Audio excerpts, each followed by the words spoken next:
3000 environ, enfin ce jour-là en tous les cas, il y a eu 3000 environ âmes qui se sont données à Christ. Et de plus, ils persévéraient dans l'enseignement des apôtres, dans la communion fraternelle, dans la fraction du pain et dans les prières. Pardon. Eh bien, justement, nous démarrerons notre étude, notre partage d'aujourd'hui par la prière et je vous invite, ceux en tous les cas qui le peuvent, à incliner la tête et à prier avec nous. Eh bien, Seigneur notre Dieu, nous voulons te remercier pour cette occasion bénie que tu nous donnes afin de pouvoir, eh bien, à nouveau ouvrir ta parole, cette 10e leçon qui nous est proposée. Eh bien, Seigneur, que tu puisses nous diriger dans nos réflexions, dans les méandres de ta parole, afin que tu puisses, toi, nous éclairer. Et c'est dans le beau nom de Jésus que nous te le demandons. Amen. Amen. Bien, pasteur Payette, donc l'Église du Nouveau Testament donc, est le ministère de cette Église. Nous avons un texte à mémoriser, donc, et donc un texte de base qui se trouve dans Jacques chapitre 1, verset 27. La religion pure et sans souillure, ou bien sans tache, devant Dieu, notre Père, consiste à visiter les orphelins et les veuves dans leurs afflictions et à se préserver des souillures du monde. 2 choses. Juste 2 choses. Juste, hein? Voilà, c'est à visiter les veuves et les orphelins, mais aussi c'est de se préserver de toute souillure du monde. Alors, que peut-on dire de notre texte de base avant d'entamer notre leçon? C'est qu'on parle de la religion pure et sans tache. Donc, c'est quelque chose de très important. Tout le monde veut chercher quelle est la vraie religion, la bonne religion. Et encore que c'est facile. Oui, c'est facile qu'on est avec le Seigneur, mais c'est facile dans quel sens? Pas dans le sens pratique, parce que pas tout le monde le fait. Soit on fait un et on néglige l'autre. On néglige l'autre. Ou vice-versa. Consiste à visiter les orphelins et les veuves dans leur affliction. Ça veut dire qu'il faut se tourner vers les autres qui ont besoin de nous, qui ont besoin...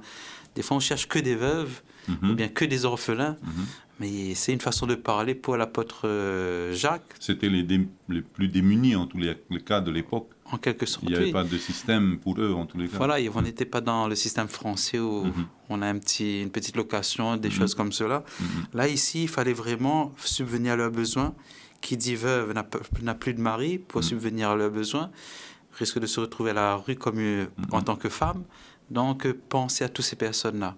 Un enfant aussi, avoir trouvé quelque chose pour cet enfant-là, pour ne pas que cet enfant traîne dans la rue et fasse n'importe quoi de sa vie, quoi. Ou bien ne sachant pas quoi faire de sa vie.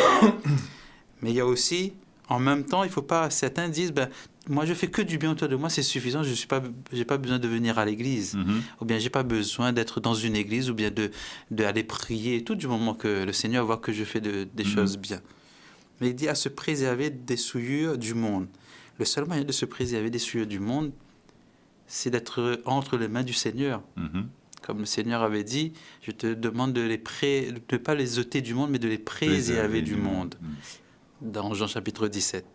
Et ça rejoint un petit peu ce qu'on voit dans le questionnaire de l'école du sabbat. J'aime bien la relation qu'il a fait.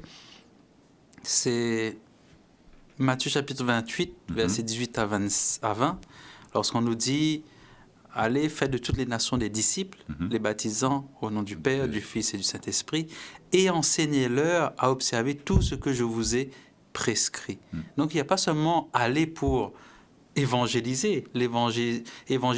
Évangéliser dans notre esprit, c'est toujours parler, annoncer les doctrines, dire que Jésus revient, etc., etc. Mais c'est aussi enseigner-leur à observer tout ce que je vous ai prescrit. Il faut déjà, quand on enseigne quelqu'un à faire ce que le Seigneur nous a prescrit, il faut qu'on montre l'exemple aussi déjà. Et ce qu'on voit dans la vie de Jésus-Christ, c'est extraordinaire. C'est pas seulement prêcher, c'est aussi intervenir se mélanger avec le peuple, intervenir auprès des nécessiteux, comme on a vu depuis le début de ce trimestre. Donc cet enseignement-là c'est vrai qu'il faut faire le bien autour de soi, ça il y va de soi, hein. Mais cet enseignement-là, alors, je ne froisser ni les uns ni les autres, hein, comment avoir la garantie que ce qu'on reçoit comme enseignement ou que ce qu'on donne comme enseignement, eh bien, c'est l'enseignement qui vient de la Bible est-ce que c'est vraiment la pensée de Dieu ou bien j'adapte un petit peu, voilà. Comment déceler pour quelqu'un qui découvre la parole de Dieu, qui veut découvrir la parole de Dieu, comment il peut déceler que, mince, c'est peut-être pas ce que Dieu a envie de me dire, ou bien c'est peut-être pas la parole de Dieu qui est expliquée, ou bien qui est, voilà. Comment déceler le vrai du pas tout à fait vrai. Je ne veux pas dire du faux dans l'enseignement, parce que c'est important d'enseigner à nos enfants, d'enseigner aux nouveaux baptisés, aux nouveaux membres, comment être sûr qu'on est dans la vérité sans prétention, hein, sans prétention aucune. Hein, c'est comment être sûr, voilà, que l'enseignement que nous prodiguons, c'est ce que la Bible nous propose. Je crois que la première chose, c'est d'ouvrir sa Bible. Oui. Et de passer du temps en relation avec sa Bible. Mais il faut aussi que, au sortir de la parole de Dieu, la personne qui nous enseigne ou bien la personne qui veut montrer que lui détient elle détient la vérité, il faut que cette personne-là, on puisse voir à travers cette personne-là les effets de cette parole sur elle-même. Ok.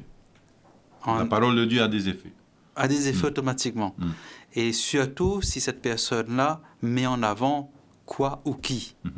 Si c'est mettre en avant son Église ou bien sa personne, là, mieux vaut s'éloigner. Par contre, si on met en avant le fait que Dieu nous a donné une mission et on croit en ce Dieu-là, c'est ce Dieu-là qu'il faut suivre. C'est en le connaissant mieux, automatiquement, on sera poussé à faire des choses qu'il nous demande, comme c'est écrit dans la parole de Dieu. Si on met en avant Jésus-Christ uniquement et aussi l'action de faire des choses pour Jésus-Christ et à cause de ce qu'il a fait pour moi, là, il n'y a pas trop de soucis. Mais il faut toujours quand même ouvrir sa Bible. On ne peut pas passer outre de cela. On ne peut pas outrepasser ça. Cette étape-là, hein, c'est d'ouvrir la parole de Dieu. Tout à fait. Parce qu'il y a deux exemples que je vois dans la parole de Dieu où l'eunuque avec Philippe, donc il lit mais il ne comprend pas. Hein? Et l'autre exemple, ce sont les Béréens. Ouais. On leur dit des choses, on leur enseigne des choses et ils vont vérifier dans la parole de Dieu si ce qu'on leur enseigne, c'est quelque chose de... C'est la vérité. Hein? Donc voilà, on est obligé d'ouvrir la parole de Dieu. Et si on ne comprend pas, on demande à quelqu'un. Et si on reçoit un enseignement, on est obligé quand même d'ouvrir la parole de Dieu pour aller vérifier. Tout à fait. Et voir aussi si la personne qui nous enseigne n'est pas là pour toujours faire une comparaison.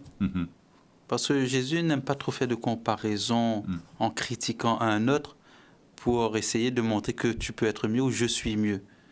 Non, au contraire, il fixe tout de suite le regard sur Jésus-Christ, sur son Père. Nous, on doit fixer, la personne qui nous enseigne doit fixer nos regards, pas sur lui, pas sur ce qu'il fait, pas sur ce qu'il a. Mais si cet homme vient, ou bien cette femme, si cette personne vient et que on se focalise seulement sur ses œuvres, en quelque sorte, mieux vaut s'éloigner de cette personne-là. Okay. On doit toujours mettre en avant Jésus-Christ. D'ailleurs, ça peut être très terre à terre. Il y a certaines personnes qui disent « Ouais, mais nous, on fait beaucoup de choses. Certaines églises ne font rien. Mais nous, on est la véritable église parce que nous, on sort, on travaille, on est sur le terrain, et ici et là. » Ça ne veut rien dire, tout cela. Donc, ce n'est pas une garantie. Ce n'est pas une garantie. C'est pour ça que j'aime bien le fait que Jacques dit c'est aussi se préserver des souillures du monde. Ce n'est pas en étant différent du monde, mais en étant un exemple dans ce monde. C'est ça, se préserver des souillures. Tout le monde fait d'une manière qui va à l'encontre de la parole de Dieu. Moi, je ne suis pas là pour les critiquer, mais pour les montrer la voie. Ok. Pardon. Alors, cette communauté-là, je le lisais tantôt, hein, a, a augmenté de manière exponentielle. Hein, jour après jour, le Seigneur, le Saint-Esprit ajoutait de nouveaux convertis à cette église-là. Donc, cette communauté-là, cette église primitive, devait faire face donc à une organisation. Comment cette église-là s'est structurée pour pouvoir faire face justement à ces nouveaux convertis? Et peut-être, dans le contexte, nous sommes à la Pentecôte, et c'était la Pâque. Voilà, donc il y a beaucoup de visiteurs à Jérusalem. Ce ne sont pas que les résidents de Jérusalem qui sont là, mais ce sont tous ceux qui sont partis au moment de la diaspora, donc qui reviennent à Jérusalem pour bien célébrer et pour adorer. Donc ces personnes-là sont peut-être restées un peu plus longtemps parce qu'il y avait des enseignements. Et comment l'Église a pu faire face donc à cette recrudescence de personnes? Quand il y a un ou deux nouveaux convertis dans une église, ça va. Mais que ce trimestre, on en a 20, le trimestre prochain, on en a 40, il y a un déséquilibre qui se produit à ce moment-là. Comment faire face sur tous les points, en fait, hein, de cette organisation-là, de cet accueil de ces nouveaux membres, de ces nouveaux convertis? En fait, ce qui est étrange pour nous aujourd'hui, c'est que si aujourd'hui on a 20, demain on a 30, chaque semaine on a pratiquement qu'une dizaine de baptêmes, les personnes qui sont restées très longtemps dans l'église, elles auront peur. C'est ça. Des fois, elles vont dire, peut-être on va trop vite aussi. Hein. Alors que c'est ça. Le Seigneur répond trop à nos alors prières. que c'est ça notre mission, justement, c'est de gagner des âmes. Et c'est sûr que lorsqu'il y a beaucoup de personnes qui arrivent comme cela, on se dit, la première question, on va les mettre. Parce que, une constatation, hein. Souvent, quand on crée une église, on crée juste pour la quantité qu'il y a. Si on est à une cinquantaine, allez, on va faire une petite église qui peut rentrer 70, 90.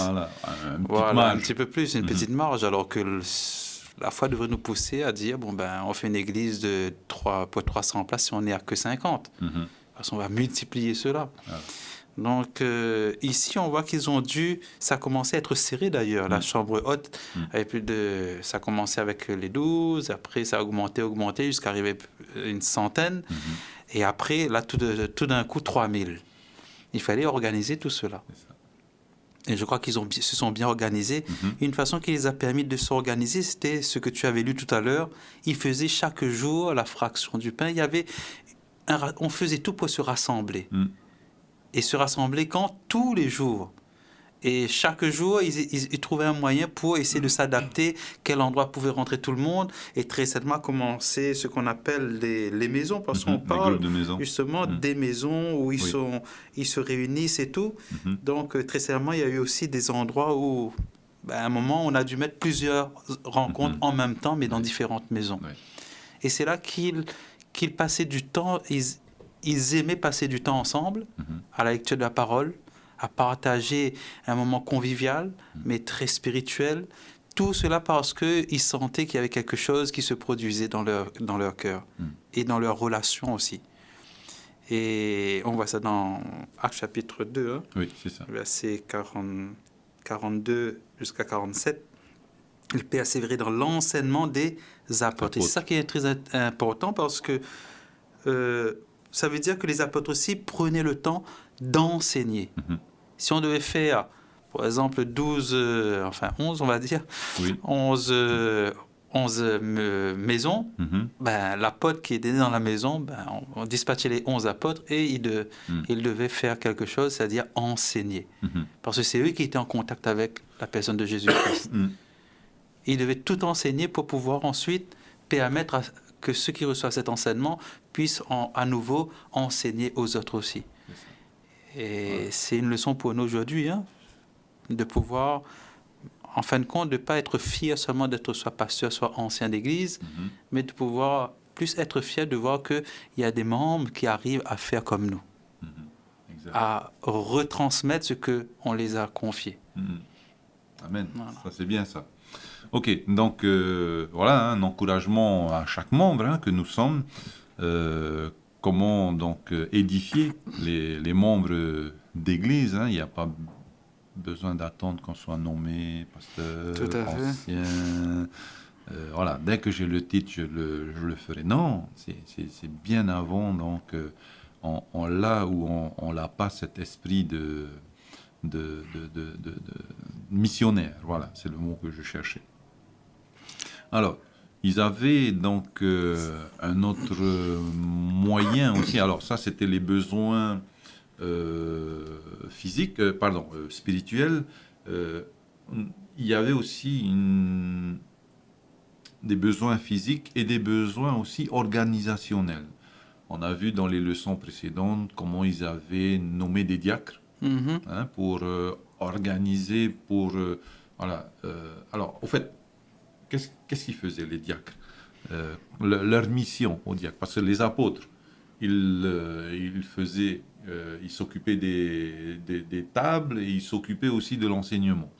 Les diacres, on les a nommés. Quelle était leur fonction? Première ou pas première, mais quelle était leur fonction? Alors, leur fonction au pluriel.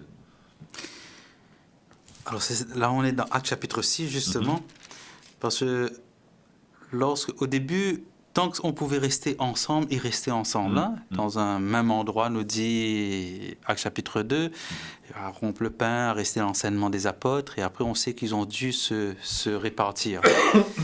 Et à un certain moment, il s'est trouvé quelque chose, un petit souci à Jérusalem particulièrement, Voilà. c'est que on nous dit que les veuves et les... il y avait il y avait des personnes, voilà, il y avait des personnes qui servaient, tout simplement. C'était leur, ils ont pris ce volontariat, on va dire, de pouvoir distribuer et servir ceux qui devaient être servis, servir aux tables, on va dire. Et donc, ils devaient venir. Quand il y avait un rassemblement, on devait servir le repas, on commençait et c'est eux qui servaient. On n'avait pas besoin de laisser les femmes se lever et autres. On voit bien que ce sont des hommes même qui servent les femmes ici. Peut-être une réflexion pour nous aussi. Oui, voilà. Souvent, on attend que les femmes nous servent. Et là, c'est pas bien ça. Et là, c'est nous qui servons. Et c'est là qu'il y a quelque chose qui se passe. On nous dit que concernant les veuves, et on voit bien, il y a des mots ici qu'on nous rappelle ce que Jacques avait bien rappelé justement quelques années plus tard. On dit en ce temps-là, verset 1, chapitre 6, verset 1 de Actes, en ce temps-là, le nombre des disciples augmentant, les hellénistes murmurèrent contre les Hébreux parce que leurs veuves étaient négligées dans la distribution qui se faisait chaque jour. On dit bien leurs veuves. Donc, on a dit les veuves et les orphelins. Voilà. Donc, dès le départ même, ils ont compris cela. En étant en connexion avec Dieu, ils ont compris qu'il fallait imiter ce que Jésus faisait. Et en regardant ce que Jésus avait fait sur la terre, ils prenaient conscience qu'il fallait aller vers les démunis, vers ceux qui étaient dans le besoin.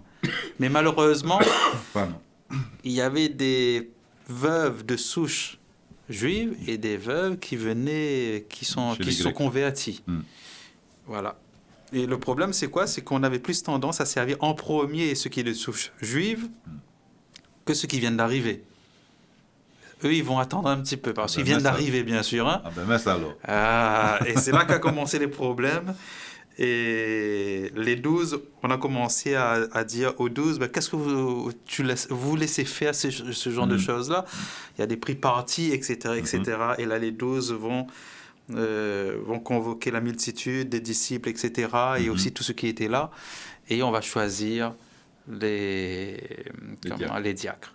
Et les diacres seront là, pas seulement pour servir aux tables seulement, on avait vu ça dans le trimestre passé, je crois. Passé, c'est ça. Pas seulement pour servir aux tables, mais aussi pour partager, pas seulement le pain, mais le pain de vie aussi. C'est-à-dire la parole de Dieu.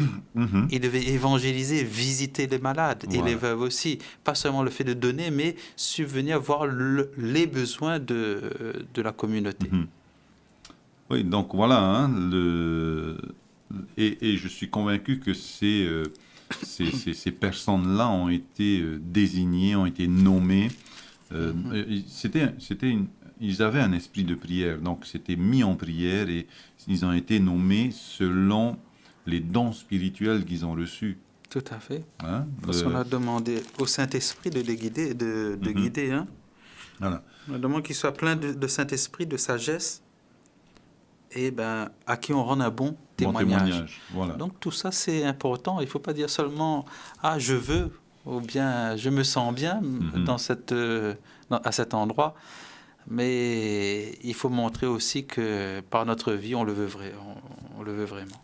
Alors, tu as été pasteur de beaucoup d'églises, hein, depuis ton premier, voilà, depuis le début de ton ministère. Et en fait, ce que j'aimerais venir un petit peu sur l'efficacité de des nominations, de ces dons spirituels qui ont été décelés, de cette organisation. Comment devenir efficace pour que l'enseignement se fasse en interne et que l'enseignement aussi se fasse en externe, parce que c'est bien d'entretenir le troupeau. Alors, l'enseignement spirituel, bien sûr, en externe, mais on verra tout à l'heure que la bienfaisance, c'est pas seulement en interne, mais c'est aussi en externe. Ouais. Alors, je viens un petit peu sur le mot que j'aimerais proposer, c'est l'efficacité. Comment être efficace? Qu'on soit une église de 400, 600, 800 membres et une église de 50 membres. Voilà. Comment être optimum et sans fatiguer les membres d'église? Parce que, oui, voilà, parce qu'on aime élaborer des projets, mettre plein de projets en place et arriver à la fin de l'année ou à la fin du mandat, tout le monde est sur les genoux. Voilà. Comment le management se fait pour qu'il y ait une efficacité pendant toute l'année et tous les ans? On va se réunir dans 2 semaines pour voir le programme de la division et de l'union. D'accord. Et c'est qui on? Ce sera tous les pasteurs. Les pasteurs, ok. Voilà. Et les anciens aussi d'église. Donc voilà, il y a une structure. Hein? Voilà. Il faut, en fin de compte, se rappeler qu'on n'est pas seul. Et ce qui est bien dans la structure, on s'est calqué sur Jérusalem. Hein. Il y avait cette idée qu'il y a un endroit où on se réunit, à Jérusalem par exemple à cette époque, et ensuite on donne des directives. Et tout part de Jérusalem. Et tout part de là. C'est-à-dire ce qu'on ressort de ce concile, de ce rassemblement ensemble, on l'applique partout où on va passer. Paul va partir ici et là et il va amener avec lui les principes qu'il a reçus. Il ne va pas inventer autre chose, mais il va amener avec lui les principes qu'on a décidés au niveau de ce rassemblement des apôtres et de certains responsables d'église. Et c'est ça qui est extraordinaire, c'est qu'aujourd'hui aussi on fait la même chose. C'est pas Pasteur Mathieu qui va donner le meilleur plan, mais c'est tout le monde ensemble, on discute, un propose, l'autre propose un autre, etc. En mettant tout cela ensemble, on voit qu'est-ce qui est mieux, qui permettrait à l'Église de progresser. L'idée, c'est toujours revenir à la base. S'il n'y a pas de communication, ça ne marchera pas. Il faut qu'il y ait une bonne communication. À l'époque, tu te rends compte, il fallait prendre le cheval, le bateau, tout cela pour arriver à Jérusalem, surtout qu'on était en Asie mineure. Et aujourd'hui, on a le Skype, on a WhatsApp, on a toutes sortes de choses. Et on ne sait pas utiliser. Et c'est pas qu'on ne sait pas utiliser, c'est qu'on a la paresse des fois d'utiliser peut-être, mais on a tous les moyens. Je veux dire efficacement. Voilà, on a tous les moyens de communiquer, d'être en relation et de pouvoir discuter, de faire beaucoup de choses. Mais utilisons ces moyens. Pardon. À l'époque, ils arrivaient sans Internet. Aujourd'hui, on devrait normalement... courir, voler. Voilà. Même on serait vraiment avec des ailes. Hein. Je suis sûr que si les apôtres avaient ce moyen à l'époque, ça aurait explosé encore plus. Hein. Donc, à nous de ne pas nous satisfaire du bien-être qu'on a autour de nous pour le moment parce qu'il n'y a pas de persécution. Parce qu'à l'époque, ce qui les motivait aussi, c'est qu'il y avait la persécution à côté. Peut-être il nous manque ça. Mais quel qu'il en soit, il faut bouger parce que quand ça arrivera, ce sera, à l'époque où nous sommes, ce sera un peu plus compliqué, plus difficile et même peut-être trop tard. Ouais. Voilà. Ce ne sera pas à ce moment-là qu'il faudra se réveiller. Donc, je ne vais pas donner vraiment de comment le faire, mais si on s'arrête sur la parole de Dieu, on voit qu'ils sont organisés. Il y avait ce qu'on appelle des conciles, des rencontres où ils discutaient. Et ce qui était bien, c'est qu'il y avait une personne dans ce concile-là qui venait d'arriver et il est arrivé à ouvrir les yeux un petit peu, l'esprit des apôtres. C'était Paul. D'accord ? Parce qu'eux, ils étaient encore enfermés sur leur idée que c'est les circoncis, les incirconcis, non. Sur la circoncision, c'était un grand débat. Sur l'évangile pour les non-juifs, ou bien même pour les gentils. On les acceptait plus ou moins, mais on n'était pas trop chaud pour vraiment s'ouvrir. D'ailleurs, la preuve, c'est qu'à un moment, on mettait toujours les juifs avant, ceux qui sont de souche juive, et les autres après. Et Paul va venir et va ouvrir tout cela pour dire non, l'évangile c'est pour tout le monde maintenant. Il faut aller de l'avant. Eh bien, dans cette organisation, donc un texte dans Deutéronome chapitre 15 verset 4 que je vais vous lire, alors il ne fallait pas qu'il y ait, alors il ne devrait pas y avoir de pauvres chez toi. Donc s'il n'y a pas de pauvres en Polynésie, par exemple, eh bien, ça veut dire qu'il y a un système qui a été mis en place par le Seigneur. Et aujourd'hui, les pauvres, d'ailleurs Jésus a dit, vous aurez toujours les pauvres avec vous. On voit que les veuves hellénistes, dans tous les cas, ont été délaissés dans le service des tables. Et même dans leur soutien, dans la vie au quotidien. Et donc, cette Église primitive qui émerge et qui s'organise, et on voit que on vient toucher, selon l'exemple du Christ, on vient toucher sur cette population-là qui est pauvre, et comment cette Église naissante va s'occuper des pauvres. Eh bien, un exemple nous est donné, Dorcas. Dorcas, je pense qu'elle n'a pas attendu un comité d'église. Elle n'a pas attendu le concile de Jérusalem. Elle a juste fait. Tout à fait. Voilà. Que faisait Dorcas? Qui était Dorcas? Que faisait-elle? Et pourquoi il y a eu ce nom-là qui apparaît dans notre leçon qui nous est proposée aujourd'hui? C'est vrai que c'est une femme qui a décidé, c'était à Joppé, a décidé d'aider les défavorisés autour d'elle. On ne sait pas qu'est-ce qui l'a motivée, mais on sait une chose, c'est que ce qu'elle faisait était reconnu dans tout Joppé. Voilà. On nous dit que... Et même les villes avoisinantes. Oui, cela fut connu de tout Joppé et beaucoup crurent au Seigneur. Ça veut dire qu'elle faisait pas seulement, elle faisait deux choses au moins minimum. C'est de pouvoir venir aux besoins des personnes au niveau vestimentaire, surtout apparemment, parce qu'elle arrivait à bien coudre et tout, etc. Mais aussi du côté où, parce que quand tu donnes un vêtement, c'est pas automatique que la personne va dire merci Seigneur, il va te dire merci à toi, mais pas au Seigneur. Ça veut dire s'ils arrivent à croire au Seigneur, c'est qu'il y a eu un suivi spirituel aussi. Tout à fait. Et c'est pour ça que dans l'Église adventiste, on a mis sur place justement un département comme cela, qu'on appelle d'ailleurs Dorcas, où on ne fait pas seulement que aider la personne ou nourrir la personne, mais on l'aide dans le sens physique, essayer de trouver un travail pour bien faire des démarches pour que la personne puisse avoir le minimum, mais en même temps lui rappeler qu'il y a quelqu'un qui peut tout lui donner. C'est Jésus-Christ. Et montrer la voie à suivre aussi au côté spirituel. Parce que les deux, l'un ne va pas sans l'autre, en réalité. Et la pauvreté, ça ne veut pas dire que Dieu nous a rejetés, justement. Mais c'est que Dieu veut intervenir encore plus puissamment dans notre vie. On verra encore plus de grandes choses. C'est ce qu'il dit, il fait faire comprendre dans sa parabole, dans ses paraboles, Jésus. Et donc, on voit ici que c'est extraordinaire de voir qu'on n'a pas besoin, c'est sûr, d'attendre une décision du comité ou d'en haut, parce que c'est un travail déjà aussi personnel.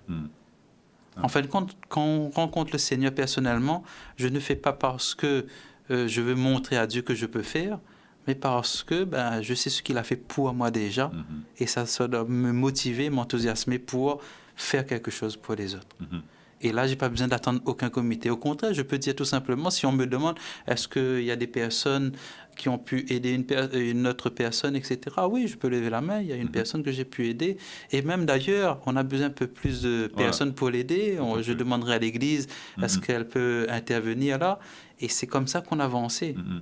Parce qu'on disait, on mettait tout en commun. Dans Actes chapitre 2, Actes chapitre 4 et 5 et tout, on mettait tout en commun. Et ils vendaient même leur propriété et tout, etc., pour pouvoir aider ceux qui sont démunis. On dit pas, c'est vrai qu'on n'a pas dit on vendait toutes leurs propriétés. On a dit ils vendaient leurs propriétés. Ça, ils étaient très riches, c'est sûr, dedans. Et ils vendaient ce qu'ils pouvaient et ils gardaient le minimum en réalité.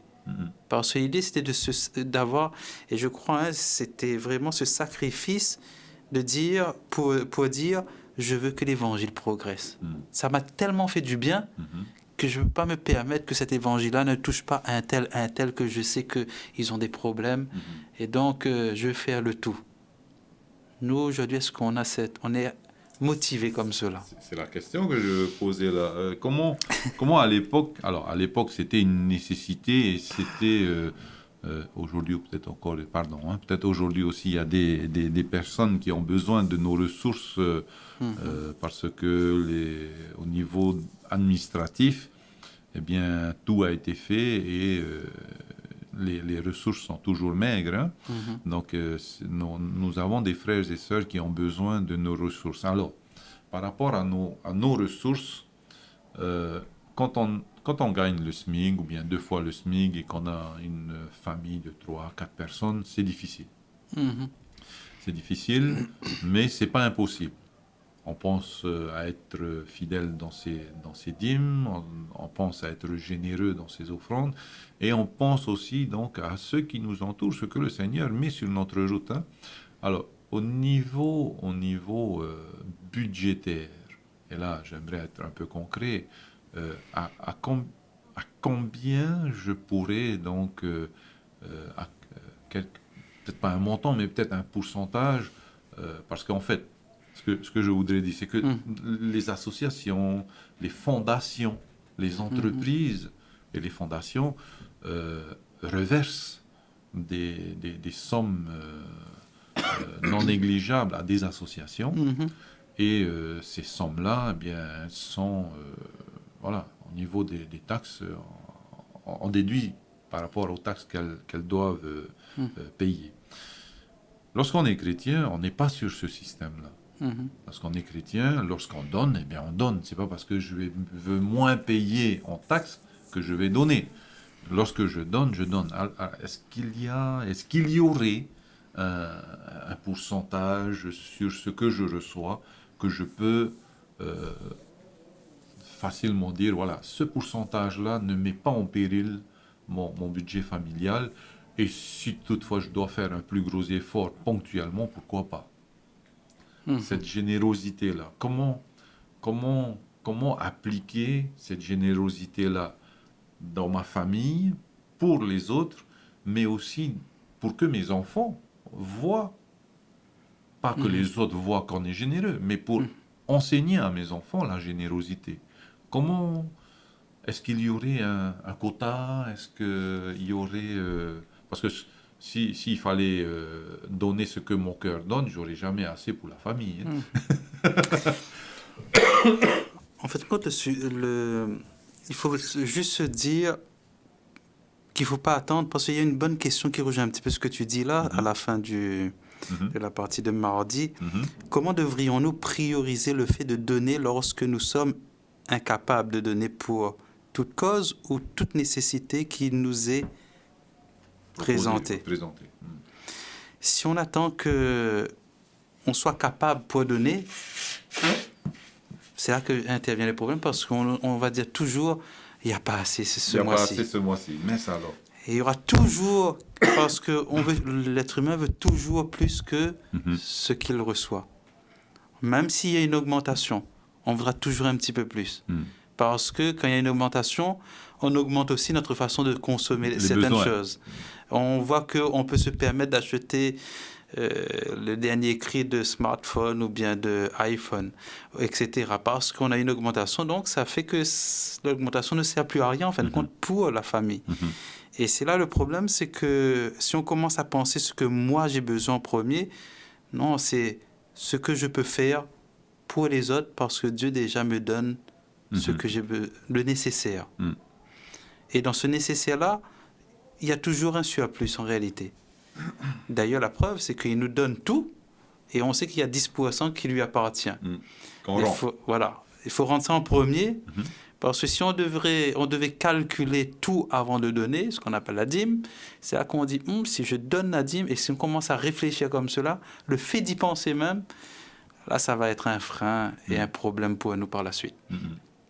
Tandis que ici, ce qui motivait les personnes à vendre leur terrain, à distribuer leurs biens, etc. en commun, c'était pas le fait qu'elles avaient beaucoup, ces personnes-là, c'est le fait de savoir que ça permettrait d'autres personnes de sortir des ténèbres et à venir à son admirable lumière.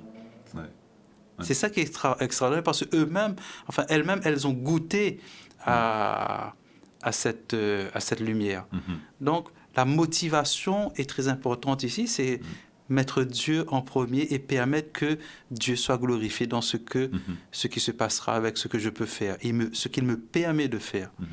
Il faut juste se rappeler aussi dans l'Ancien Testament, même s'ils n'avaient pas grand-chose, mais ils donnaient, si on calcule bien, ils donnaient la dîme, la deuxième dîme, la dîme de la dîme. Ils avaient aussi des dons. Des fois, on faisait un appel pour donner, pour construire le sanctuaire. Là, ils emmenaient même en trop, etc. Donc, on calculait à peu près jusqu'à 22 à 24% de tout ce qu'ils avaient, de tout le revenu qu'ils offraient. À peu près le quart. Oui, à peu près le quart. Si on dit ça d'un seul coup comme ça, prévoyez le quart de votre revenu chaque mois pour donner au Seigneur. Là, inclut la dîme et tout, etc. C'est compliqué, là. Là, tout de suite, on regarde, on dit, oui, mais j'ai l'eau, l'électricité, tout à payer. Le gaz et tout. Les assurances. Surtout arrivé vers la fin du mois, de l'année, l'assurance aussi. Là, l'école des enfants, il faut acheter les cartables et tout, etc. Si on commence à raisonner trop comme cela, c'est qu'il n'y a plus Dieu vraiment comme priorité. C'est le moi qui est en priorité. Et heureusement que l'Église primitive n'est pas allée dans ce sens-là. Ils mettaient tout en commun. Il y a quelqu'un dans le besoin, on fait tout pour cela. On essaie. Et ce qui est intéressant, c'est que quand on dit, tu as lu tout à l'heure, il n'y aura pas de pauvres au milieu de vous. Il y a aussi dans Actes. C'est une façon de dire en quelque sorte pour Dieu que vous ne devez pas jamais négliger ces personnes-là. Ces personnes-là doivent être pauvres, on va dire, disons, à leurs yeux, à nos yeux peut-être, mais il faut qu'eux, ils sentent que le peuple les soutient. C'est pour ça qu'on a vu au début du trimestre, quand on ramassait dans un champ, si on ne devait pas retourner en arrière parce qu'on a oublié des épis. Non, ça c'est pour les personnes qui sont derrière, parce qu'il y a toujours plus pauvres que nous. Qui venaient glaner. C'est ce qu'on a dit aussi la semaine passée, à l'église, moi de mon côté, mais il y a toujours plus pauvres que nous. Quand on commence à croire qu'on n'a pas grand-chose, mais il faut savoir qu'il y a toujours des personnes qui ont encore moindre que nous. Et quand on prend conscience de cela, on ne peut pas rester insensible. Tout à fait. Eh bien, pour revenir, donc, j'avais lu le texte dans le Deutéronome, mais il existe aussi dans Actes chapitre 4, verset 34, mais je vais prendre le 33 d'abord. Les apôtres rendaient avec beaucoup de force témoignage de la résurrection de Jésus-Christ, du Seigneur Jésus, pardon. Et une grande grâce reposait sur eux tous, car il n'y avait parmi eux aucun indigent. Voilà. Tout le monde était soutenu, tout le monde avait de quoi ne pas s'inquiéter pour le lendemain. Et c'est ça qui est intéressant parce que les personnes venaient vraiment pour rencontrer Christ. C'est ça. Et quand ils rencontraient Christ, ils voyaient que tous ceux qui étaient en Christ étaient prêts à partager.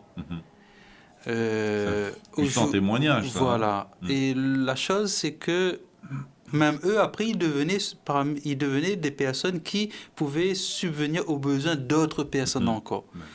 Malheureusement, aujourd'hui, il y a des personnes qui, des fois, veulent venir dans l'église uniquement, pas pour rencontrer Dieu, mais pour être soutenus financièrement, soutenus physiquement, on va dire. Hein.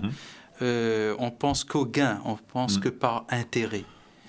C'est vrai qu'au début, nous-mêmes, hein, on aime Dieu parce qu'il nous a aimé le premier. C'est un petit peu par intérêt. Mais il faut que cet intérêt-là puisse être bien placé dans l'optique de l'amour. C'est-à-dire que je reconnais que Jésus est amour envers moi. Personnellement, je crois en cette parole que Dieu ne laisse pas, n'abandonne jamais ses enfants. Et lorsqu'on s'offre vraiment sincèrement à Dieu, ben, on ne manquera de rien. Si on manque de quelque chose, c'est qu'il y a un petit quelque chose qu'il faut gérer. Il faut aussi être humble pour dire, j'arrive pas à gérer mon argent, est-ce que quelqu'un peut venir m'aider à gérer mon argent? Tout à fait. Voilà. Donc, il y a aussi cette humilité-là aussi qu'il faut avoir, parce que des fois, on croit pouvoir gérer notre argent, mais on est dépensier ou dépensière. Et là, on a besoin de quelqu'un pour nous coacher. Tout à fait. Tout à fait. Et ça, il faut oser le demander de l'aide. Oui, on trouvera toujours dans l'Église quelqu'un qui peut aider. Voilà, tout à fait. Alors, un autre exemple donc, qui nous est donné, c'est celui de Pierre et de Jean, hein, qui, à l'heure de la prière, donc la 9e heure, eh bien, se rendent au temple. Et là, il y a un boiteux de naissance et qui demande donc l'aumône. Hein, et il s'attendait à recevoir quelque chose. Alors Pierre lui dit, eh bien, je n'ai ni argent ni or, mais ce que je te donne, ce que j'ai, je te le donne. Au nom de Jésus-Christ de Nazareth, lève-toi et marche. Donc, des miracles étaient opérés à l'époque et aujourd'hui, certaines personnes voudraient croire au miracle. La semaine dernière, la parabole de Lazare et du riche disait que si quelqu'un vient des morts revenaient pour nous dire des choses, ok, on va les écouter. Et là, c'est si j'ai de l'argent, je peux t'aider. Mais là, ils n'ont pas d'argent et ils opèrent des miracles. Alors aujourd'hui, on veut le miracle, mais pour revenir donc à Tabitha, hein, à Dorcas, le miracle a eu lieu. Elle est décédée, il y a eu une prière, et donc le miracle a eu lieu, elle est ressuscitée. Parfois le miracle est là, parfois il n'est pas là. Alors l'idée ici, c'est le miracle, c'est une chose, mais je pense que ce on devrait retirer par rapport à la leçon justement, ce que l'auteur voulait retirer, c'est pas vraiment l'accent sur le miracle, mais sur à répondre aux besoins de la personne. S'il avait de l'argent, il aurait donné, ça aurait été quelque chose d'extraordinaire aussi. Mais nous, on trouve plus que c'est plus extraordinaire parce que c'est un miracle dans le sens où il est guéri d'une manière miraculeuse, quoi. Hein. Il n'y a pas de médecin, Pierre n'était pas médecin vraiment. Non. Et là, il guérit une personne qui était apparemment vraiment dans le besoin, un besoin physique. Et c'est là qu'il intervient. Mais il a bien dit, hein, si j'avais, je t'aurais donné. Mais là, je n'ai pas. Mais par contre, j'ai quelque chose. Voilà. Ce que j'ai, je te le donne. Nous, des fois, on a, mais on dit non, c'est trop. Par exemple, si quelqu'un nous demande un peu d'argent et on a 5 000 francs dans la poche, on dit non, ça c'est trop gros, ça. Non, j'ai rien. Hein. Et finalement... La seule fois où j'ai 5 000 francs dans ma poche. Et finalement, on ne veut peut-être pas donner. Mais là, Pierre voit le besoin de la personne et dit, je vois que tu es dans un vrai besoin. Je n'ai pas grand-chose, mais je sais ce que tu as vraiment, ce qui est nécessaire pour toi. À nous aussi de ne pas donner 5 000 francs comme ça bêtement. Mais il faut savoir qu'est-ce qu'il va faire avec. Si c'est pour acheter des paquets de cigarettes et autre chose qui tue la santé, on n'est pas en train de faire une œuvre charitable. Au contraire, cherchons qu'est-ce que cette personne a besoin. Et si nos 5 000 francs répondent à ce besoin essentiel, faisons-le. Parce que cette personne est dans le besoin. Et donc ici, c'est ce que Pierre a fait. Il arrive, il aurait bien voulu aider, mais il sait comment aider. Il sait que c'est sûr pour lui, le plus grand besoin, c'est ça. Et il va répondre vraiment aux besoins que la personne attendait. Comme Jésus va dire, que veux-tu que je fasse? Il sait qu'est-ce que la personne veut. Mais la personne doit témoigner aussi, j'ai besoin d'être guéri. Et là, le Seigneur va guérir aussi. Et là, Pierre fait la même chose qu'il a vu lorsqu'il a accompagné son maître. Et pour la résurrection de Dorcas, Dorcas a eu une renommée, en tous les cas, pas que dans sa ville de Jopé, mais aux alentours les villes alentours aussi. Et lorsque la population a su que Dorcas a été ressuscité, il y a eu un impact fort. Donc, le but du Seigneur d'avoir répondu à la prière de ressusciter Dorcas, c'est pas de la ressusciter pour la ressusciter, mais c'est cet impact qu'il y a eu donc sur la communauté et sur les villes avoisinantes. On voit que Dorcas, elle se lève et elle continue à faire ce qu'elle a l'habitude de faire. C'est magnifique ça. Et pour elle, c'est comme si elle a dormi. Juste oui, elle a juste dormi et elle s'est réveillée. Voilà, elle s'est assoupie un moment et elle s'est réveillée. Mais par rapport au service, lorsqu'on est dans le service à la personne, service communautaire, les différents ministères de l'Église qui a été mis en place, eh bien, le chemin que nous parcourons n'est jamais sans problème. Oui, on a vu ça. En tant que serviteur, est-ce que... Alors, peut-être que tu peux témoigner de ce qui t'y est arrivé ou bien arrivé à des personnes qui étaient en service. Alors, je pense à quelqu'un qui était en service et qui est décédé. Je pense à notre pasteur Stegno, notre ami le pasteur Stegno. C'est pas parce que tu es en service que tu seras épargné et par la maladie et par la mort. Voilà. Ça, c'est le cas extrême. Voilà. Est-ce qu'il y aurait bien un exemple qui te vient à l'esprit et comment le Seigneur a soutenu, a pu soutenir alors qu'on était en service et que c'était pas si facile que ça parfois peut-être. Il y en a, Sans citer de nom, mais bon, voilà. En fin de compte, j'ai bien aimé ce qui était écrit ici dans le questionnaire. Ça résume un petit peu, ça répond un petit peu à ta question. Une vie de service n'est pas facile. Oui. Parfois, cela peut être même la route la plus rugueuse. La plus difficile. Voilà. Et c'est vrai que quel que soit le ministère dans lequel on se lance, nous, on est passé par beaucoup, que ce soit la famille et moi-même. On n'est pas seul là dans ce chemin. Il y a toute la famille derrière, les enfants aussi. Quel qu'il en soit, ce qui nous permet de tenir, c'est justement cette idée que il y a toujours des personnes qui souffrent plus que nous. Et ça, on le sait. Moi, je ne sais pas si c'est une chance, si c'est un privilège, si c'est quoi, si c'est une opportunité, mais de pouvoir faire mes 4 ans d'études sur Madagascar. Et là, c'est une autre vie, c'est un autre monde, on va dire. Extraordinaire d'un côté, mais là, tu vois vraiment le plus riche, vraiment riche de riches de riches. Il pourrait même être à Las Vegas ou ailleurs, mais il y a vraiment le plus pauvre des pauvres. Et là, il y a les deux extrêmes. Là, il y a les deux extrêmes. C'est extraordinaire de voir ces deux extrêmes et se dire, si on suivait l'exemple de la Bible, on aurait pu trouver le juste milieu pour tout le monde. Il n'y aurait pas de pauvres. Tout à fait. Mais malheureusement, le riche veut devenir toujours plus riche et le pauvre essaie de gagner comme il peut sa vie, en fouillant des fois dans les poubelles, en vivant dans les poubelles. Et c'est grave.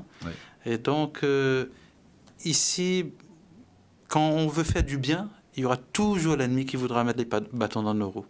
Et c'est ça le souci, c'est que quel que soit le bien que tu veux faire, il y aura toujours. Et moi, je me dis toujours que que la source du problème ne vienne pas de moi. Mais que moi, je puisse chercher ma source de solution et d'espérance en Jésus-Christ. C'est ça qui permettait d'ailleurs aux personnes de s'accrocher, d'aller de l'avant. Dans le questionnaire, à un certain moment, j'ai bien aimé aussi ce qui est écrit qu'il y avait deux choses qui encourageaient les personnes à vivre cette foi pratique. C'est bien sûr, je vais chercher où c'est écrit ça. Voilà. C'est savoir ce que Jésus a fait pour moi. C'est quelque chose d'extraordinaire, ce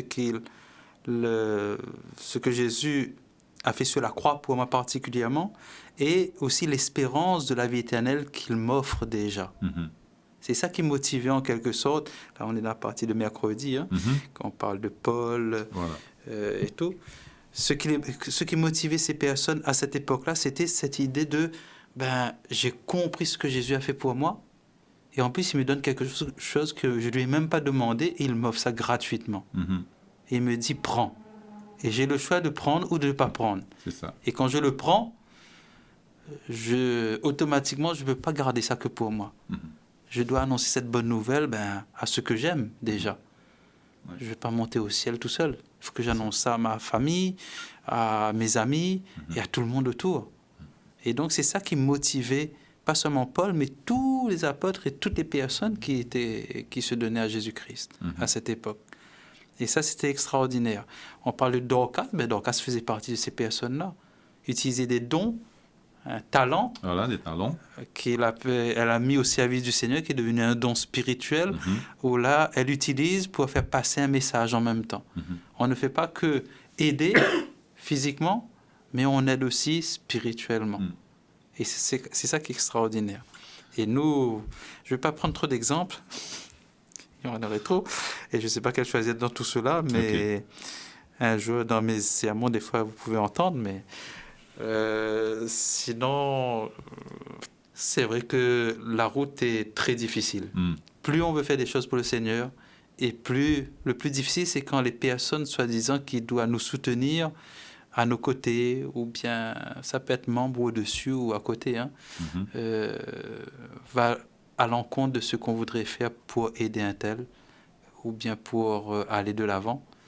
Et cela, ça blesse un peu plus. Oui, tout à fait. Mais en même temps, on se dit, on est dans une œuvre qui n'appartient pas à ni pasteur Mathieu, ni pasteur un tel ou autre, ni à Georges, mais au Seigneur lui-même. Au Seigneur, oui. Alors, le texte, donc, pour venir soutenir ce que tu disais tantôt, pasteur, se trouve dans 2 Corinthiens, chapitre 8, versets 13 et 14, qui dit « Car il s'agit non de vous exposer à la détresse, ceux qui partagent, pour soulager les autres, mais de suivre une règle d'égalité. Dans la circonstance présente, votre superflu pourvoira à leurs besoins, afin que leur superflu pourvoie pareillement au vôtre, en sorte qu'il y ait égalité. » C'est pas déshabiller Pierre pour habiller Paul. On parle du superflu. Oui, on parle du superflu là. La chose, c'est que des fois, on a un Vini, c'est encore en très bon état, et on a envie de l'autre qui vient de sortir, alors que si on peut économiser quelques milliers de francs XPF, et au lieu d'acheter toujours, de vouloir toujours acheter, changer, on peut garder ce petit superflu, c'est ça le superflu, c'est ça. Pour aider une personne peut-être qui n'a rien. Tout à fait. Et c'est là qu'on devrait réfléchir dans ce que nous faisons, dans ce système de consommation, de cette vie de consommation qu'on est dedans. Il faut faire attention. Voilà. Donc, comment devenir, comment être altruiste? Alors, comment être généreux? Sans compter, sans calculer, voilà, je te donne ça en espérant que voilà, tu penseras à moi plus tard ou là tout de suite, là, voilà. Comment est-ce qu'il y a des recettes pour être généreux, pour développer l'altruisme? Il faut se sacrifier, dit Paul. Romains chapitre 12, verset 1. La première chose, il faut apprendre à se sacrifier. Je crois que dans tous les sens du terme, sauf sur la croix, mais dans le sens où il faut quand même apprendre à mettre de côté son petit confort. Ça ne défend pas d'être dans le confort, mais des fois, il y a confort et confort. Des fois, on cherche trop.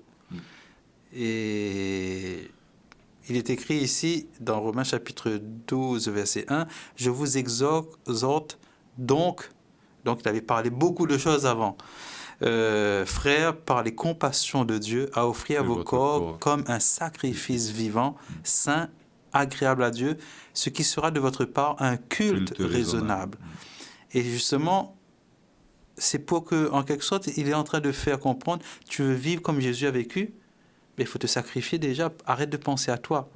Et si tu veux imiter Jésus, Jésus n'avait pas d'endroit où reposer la tête. Il était prêt à toujours trouver un endroit pour reposer la tête des autres, mais pour lui, ça va, quoi. Donc, c'est très important de se sacrifier déjà. Alors, là, on est dans le besoin des autres, hein? Comment répondre aux besoins des autres.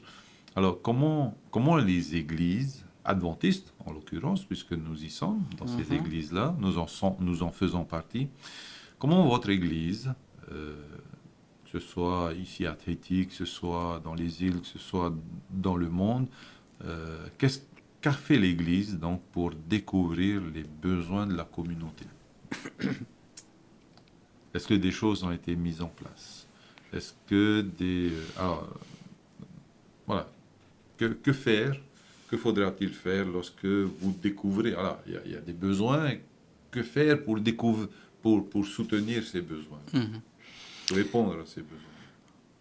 Aujourd'hui, ici, par exemple, si on prend ici à Tahiti, en Polynésie, on est calqué sur, par rapport à tout ce qui se fait dans le monde entier. C'est-à-dire qu'on a tellement de ministères dans l'Église, à tous les niveaux, que tout doit être travaillé ensemble. Alors, on appelle ça les ministères personnels. Oui.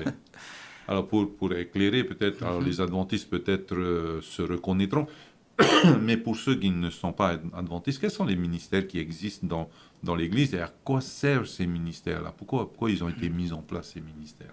Alors, rapidement, par exemple, il y a les ministères personnels, ça veut dire c'est un petit groupe qu'on nomme pour pouvoir aller de l'avant pour partager l'Évangile. Mais pour partager cet évangile-là, on le partage à tous les niveaux, comme on vient de le voir dans le questionnaire cette semaine, où là, on a besoin des personnes qui s'occupent surtout du côté des personnes défavorisées, qui ont besoin de quelque chose de physique. Là, c'est ce qu'on appelle le ministère du service communautaire.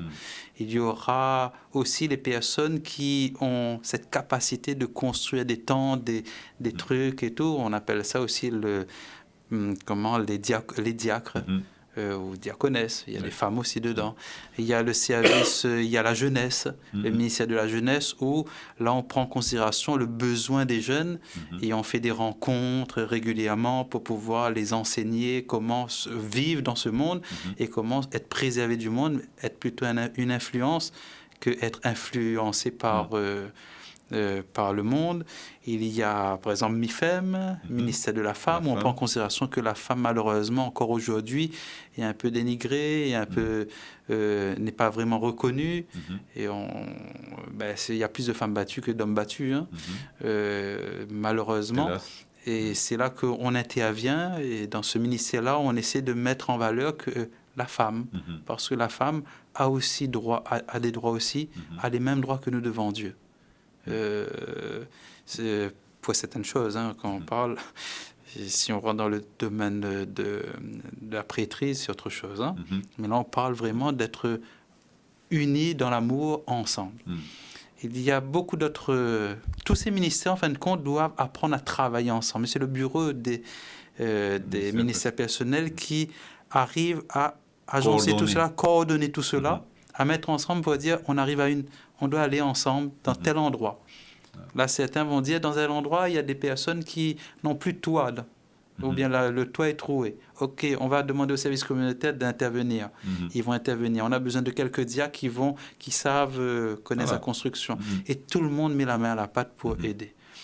Et c'est comme cela que ça a commencé aussi. Notre œuvre, on a pu même construire des hôpitaux et autres ici et là.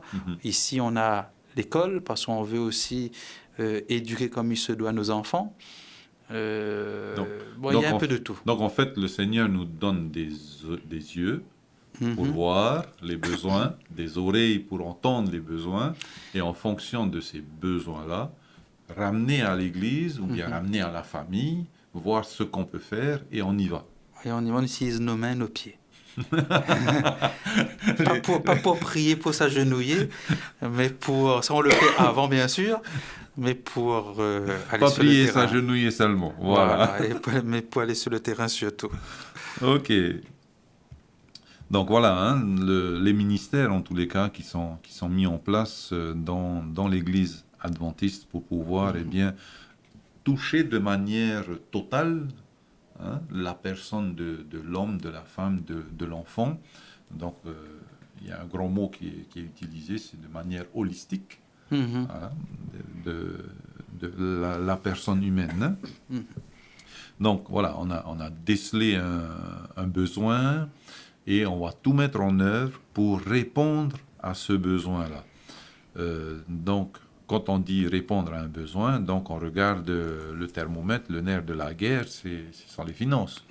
À part la logistique, enfin la main-d'œuvre qu'on peut peut-être amener, hein, les finances. Et les finances, on ne peut pas régler toute la misère du monde, mais on peut régler la misère là où on est. Ouais. Hein? Pas du monde entier, on ne peut pas. Mais là où on est. Parce que dans le monde, il y aura toujours des personnes qui ne donneront pas. Mais nous, on fait ce qu'on peut, oui. Bien sûr. Et en tant que gestionnaire des finances de l'Église, des dons donc, qui ont été offerts généreusement par les membres d'Église, donc c'est dans cette gestion aussi-là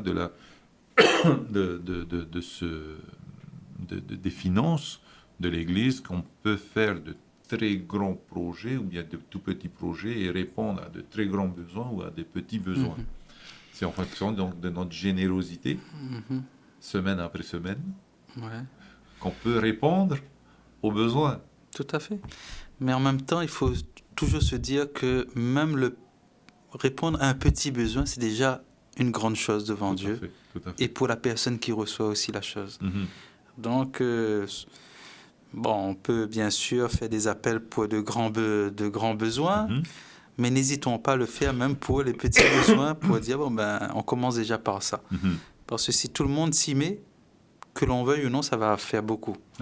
Et ça pourra aider les personnes.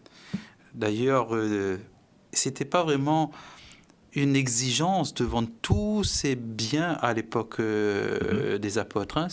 On n'avait pas exigé cela aux personnes qui devenaient chrétiens. C'est les personnes qui l'ont fait volontairement. Au point même, ça a fait boule de neige, comme tu dis. Les autres ont voulu faire. Et même ceux qui ne pouvaient pas, ou bien qui étaient un petit peu cupides, orgueilleux un peu, ils ont voulu faire quand même. Malheureusement, comme Ananias et Saphira, où ils ont fait, après ils ont caché un peu de leur butin pour dire on a tout donné, mentir devant tout le monde et devant l'assemblée, devant les apôtres, particulièrement Pierre. C'était vraiment comme un blasphème hein, devant Dieu. Et c'est là qu'on voit que c'était volontaire. C'est volontaire, mais ils auraient pu dire, une partie, on reversera. Voilà, c'est ce que Pierre leur a dit. Pourquoi vous avez menti? Je vais juste dire que vous ne donnez pas tout, mais on voit qu'ils n'ont pas voulu dire pour être au même niveau, se comparer aux autres. Et c'est ça qui est dangereux. Quand on a l'esprit, cet esprit de vouloir être mieux que l'autre, ou bien donner autant que l'autre, se faire bonne figure devant les autres, c'est pas l'esprit que Dieu demande. Il demande seulement, soyez amour, soyez simple, soyez vous-même, et faites ce que vous pensez, que vous sentez que le Saint-Esprit vous inspire. Surtout en pensant aux autres, pas pour vous-même. Hein? C'est ça. Parce que si on pense à nous-mêmes, on devient encore plus orgueilleux. Alors, j'ai pu résumer un petit peu Romains chapitre 12, où on parle des dons. Alors, depuis tout à l'heure, on parle un peu des dons financiers, mais là, nous avons aussi des dons spirituels, hein, des talents que Dieu nous a donnés. Eh bien, si tu as le don de servir, eh bien, fais-le de bon cœur. Si tu as le don de distribuer, eh bien, fais-le avec générosité. Verset 8. Sois miséricordieux, mais avec joie. Verset 9, aime sans prétention. Toujours verset 9, haïs le mal et fais le bien. Aime avec un amour fraternel, verset 10. Toujours verset 10, honore les autres. Eh bien, sois diligent aussi, verset 11, non paresseux, partage pour les besoins des saints, pratique l'hospitalité. Ça, c'était le verset 13. Verset 15, réjouis-toi avec celui qui se réjouit et pleure avec celui qui pleure, verset 15 donc. Et verset 20, si ton ennemi a faim, donne-lui à manger. C'est ton ennemi à faim. Hein? Voilà. Ça se peut que tu vas le gagner à devenir ton ami. Vous savez, j'ai déjà vécu cette expérience avec certaines personnes. Hein. Au début, ils te sentent pas.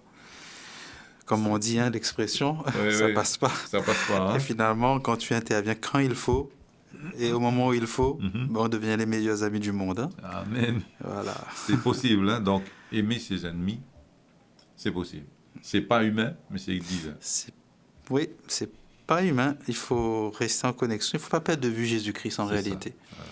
C'est ce que j'aime d'ailleurs avec Jacques. Jacques, on a mal compris Jacques souvent, mais Jacques est très terre à terre aussi. Il fait mais dans ce côté terre à terre, il néglige pas le côté qui était avant, le côté spirituel. Malheureusement, Martin Luther à l'époque n'a pas compris cela. Pour lui, il n'y avait rien de spirituel dedans, donc il a enlevé le livre de Jacques de sa Bible, lui, hein, okay. Martin Luther. Hein. Je découvre, merci. Donc, pour lui, c'était trop terre à terre. Hein. Mais si on regarde bien, Jacques n'a jamais négligé. D'ailleurs, on sait qui était Jacques plus ou moins. C'était très certainement lui-même qui était à la tête du concile de Jérusalem. Donc, il était quelqu'un qui aimait qui voulait le progrès de l'Église. Et quand il écrit, on voit que c'est vrai que c'est très, très accessible. Hein. C'est ça. Il dit, n'écoute pas seulement la bonne parole, ça ne sert à rien si tu l'écoutes seulement. Mais il faut la mettre en pratique. Donc, et donc, il va parler un petit peu durement dans certains endroits. Ta langue, as-tu déjà vu, par exemple, l'eau d'une source, ça sort l'eau salée et l'eau douce? Voilà, tout à fait. Comment ça se fait que ta langue, ça sort bénédiction et malédiction en même temps? Hein? Oui, aujourd'hui, tu parles en bien et après, quand l'autre tourne le dos, tu parles en mal sur la personne. Comment ça se fait? Ça ne peut pas se faire quand on est enfant de Dieu. Et donc, il rentre dans des exemples pratiques de la vie. Et c'est ça qui est extraordinaire avec l'épître de Jacques. Alors, comment donc être patient devant les difficultés? Comment être pacificateur, aimer son ennemi, répondre au mal et à l'injustice avec bonté? Comment surmonter le mal en faisant le bien? Comment est-ce possible? Est-ce possible encore aujourd'hui? Et si c'est possible, comment opérer cela en nous? Tu vois, si Jacques était là, il aurait répondu. Et là, Jacques chapitre 1, par exemple. Mais est-ce que Jacques est là avec moi? Oui, ok, vas-y Jacques. Alors, il est avec nous, hein, dans l'épître de Jacques, chapitre 1. Et il dit, justement, verset 5, si quelqu'un d'entre vous manque de sagesse, ou de patience, il parlait de patience aussi avant, qu'il la demande tout simplement à Dieu, qui donne tout simplement sans reproche. Il donne à tout simplement sans reproche et elle lui sera donnée, cette sagesse. Hein? Mais qu'il la demande avec foi, sans douter, car celui qui doute est semblable au flot de la mer, agité par le vent et poussé de côté et d'autre. Qu'un tel homme ne s'imagine pas qu'il recevra quelque chose du Seigneur. C'est un homme irrésolu, inconstant dans toutes ses voies. Si on s'arrêtait verset 5, c'était super, hein? Oui. Mais quand on continue, il met une réalité quand on regarde. Hein? C'est une réalité de la vie, c'est-à-dire on demande, mais en même temps, des fois, on n'est pas conséquent envers nous-mêmes. Et c'est là qu'il est dit qu'un tel homme, irrésolu, inconstant dans ses voies, ne s'imagine de recevoir quelque chose de la part du Seigneur. En fin de compte, il faut être quelqu'un qui croit vraiment à la parole de Dieu, qui croit vraiment en Dieu, qui a confiance en lui. Moi, j'aime bien ce que j'ai dit dans un groupe d'études hier soir. Taravao, je suis là maintenant. Oui, il paraît, hein. En passant, salut ceux de Trao. Voilà. Ouais, les Pouilles aussi, je sais qu'ils écoutent. Mhm. Ce que j'aime bien, c'est ce que dit une personne que je crois qu'elle était vraiment inspirée, hein, Ellen White. Elle dit, on n'a rien à craindre de l'avenir si ce n'est que d'oublier ce que le Seigneur a fait pour dans moi le passé. dans le passé. Mm. En quelque sorte, si je prends conscience que le Seigneur est intervenu dans ma vie de telle manière à tel moment, dans certaines circonstances, je n'ai rien à craindre pour l'avenir. Parce que je sais qu'il continuera, parce que c'est un Dieu. Quand je lui demanderai des choses, il interviendra parce que j'ai confiance en lui. Mais si on n'a rien sur quoi s'appuyer, c'est là qu'on devient, comme on dit, inconstant. On devient cette personne irrésolue, qui doute un petit peu, qui à peine arrive, mais parce qu'on ne passe pas du temps à l'étude de la parole, dès quand quelqu'un vient nous annoncer une bêtise, on fait « Ah bon, je ne savais pas », on croit que cette bêtise-là est une vérité. C'est le monde entier qui... Voilà. Et c'est là qu'il faut faire attention. Okay. Et le plus important, c'est de demander déjà à Dieu et d'avoir confiance en ce Dieu-là. Là, Jacques, il est très direct. Voilà. Et le titre donc de cette journée-là, c'est Jacques le Juste. Ouais. Voilà. Waouh. Juste dans le sens où il fait confiance que le Seigneur dirige les choses. Voilà. Parce que lui-même, il dirigeait quelque chose de grand. Hein. Ouais. C'était l'œuvre. C'était comme si c'était le président de la conférence générale de cette époque. Voilà. Et c'était les balbutiements, là. Hein. On commençait, il fallait tout mettre en place. Et donc, il fallait quelqu'un à la tête. Hein. Hein. Voilà, et c'était Jacques. Et... Bon, pasteur, est-ce qu'il y a une partie de la leçon qui a été oubliée et que tu tiens à ce que ce soit dit aujourd'hui? Moi, j'ai bien aimé une phrase justement dans Jacques le Juste, là, juste après la première question, le premier paragraphe, il dit « Jacques affirme que le fait de souhaiter du bien à une personne en lui souhaitant la bénédiction de Dieu serait une maigre consolation si la personne souffre du froid et de la faim. » C'est ça. Tandis que de la provision de la vraie nourriture et du vêtement sera beaucoup plus utile pour exprimer, démontrer notre préoccupation pour la personne plus que tous les autres, les sentiments nobles et tous les bons souhaits. Quelque chose, il ne faut pas seulement dire « Ok, je prierai pour toi, mon frère, ma soeur. » Voilà. La manne va pas... C'est vrai que la manne pourrait tomber du ciel, mais ça s'est arrêté depuis l'entrée d'Israël dans la Canaan terrestre. Et c'est là que, à nous de... Jacques dit, il faut aller plus que cela. Il a froid, il a faim, donne-lui un vêtement et achète de la nourriture et montre-lui où il peut trouver un endroit où se loger. C'est ça. Si toi, tu ne peux pas, mais on peut avoir un endroit, on peut trouver quelqu'un. Mais ne reste pas là pour dire, je prierai pour toi, mon frère, ma soeur, et on s'en va.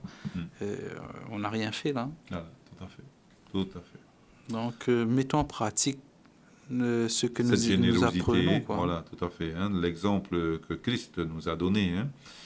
Pasteur, le mot de la fin, est-ce que tu voudrais soit résumer, soit ouvrir une question ouverte pour terminer, donc le mot de la fin, parce que c'est une leçon riche pour nous, hein, donc cette Église du Nouveau Testament et les ministères qu'elle a mis en place pour pouvoir venir répondre donc aux besoins des populations et de ceux qui chaque jour étaient rajoutés à l'Église, hein, que le Seigneur a ajouté à l'Église. Donc il fallait structurer cette Église-là et c'est ce qu'ils ont fait avec l'aide du Saint-Esprit. Moi, je reviendrai à l'idée du texte à mémoriser.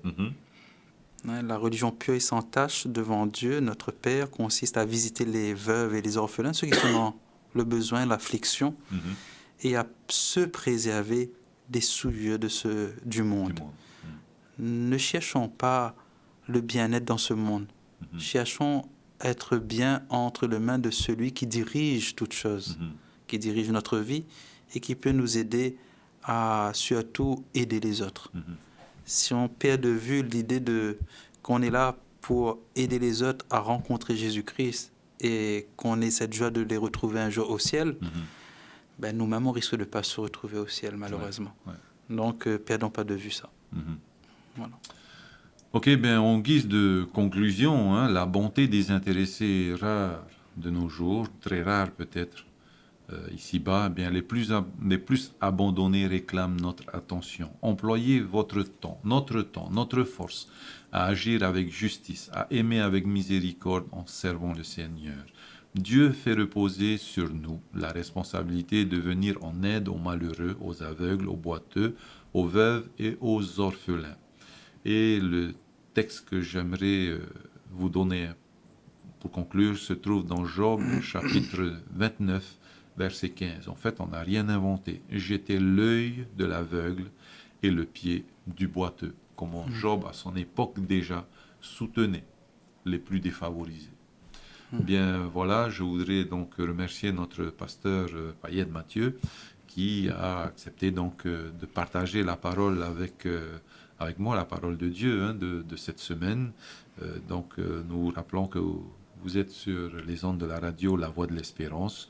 Vous pouvez aussi nous retrouver donc sur Facebook et YouTube, Centre Média Adventiste. Et si vous avez une question à poser, posez-les sur ces deux plateformes-là ou bien appelez-nous 49 45 59 60 et nous ferons un plaisir de répondre à vos questions.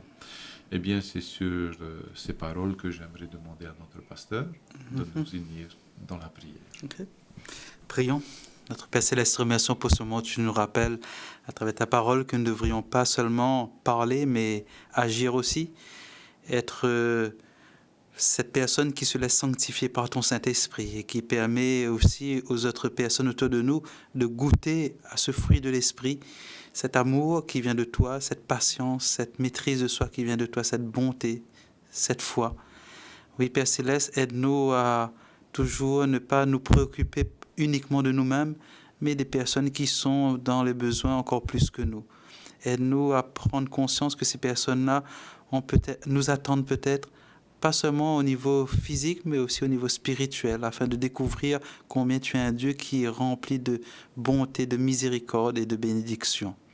Pour cela, sanctifie notre esprit aussi par ton Saint-Esprit et aide-nous à marcher chaque jour selon ce qui est écrit dans ta parole, ce que nous y apprenons aussi. Bénis chaque auditeur, bénis chacun de nous et aide-nous toujours à marcher selon ta volonté. Au nom de ton Fils Jésus que nous t'avons prié. Amen.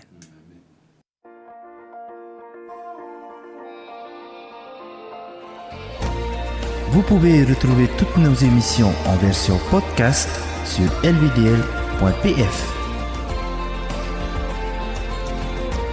Inhinhi oto if ar of aho itatatu mof hanhor a in ai ho itatatu tahua na tirara lvdl.pf.